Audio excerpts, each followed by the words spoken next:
Learning the new Outlook, managing favorites. By organizing your favorites in Outlook, you can reduce clutter and keep on top of important emails and tasks.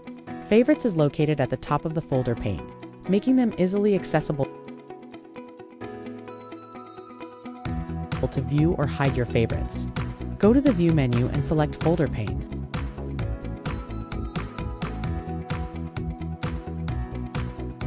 Select Pin Favorites to keep your favorites visible, even while scrolling through other folders.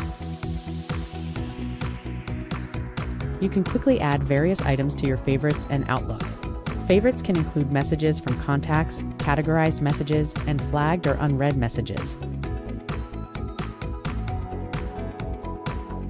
You can rearrange your favorites list by dragging and dropping items to your desired order. To remove an item from favorites, simply right-click on the item and select Remove from Favorites from the menu. Removing an item from favorites only removes the shortcut. The original folder will remain untouched in the folder list. Thank you for watching us.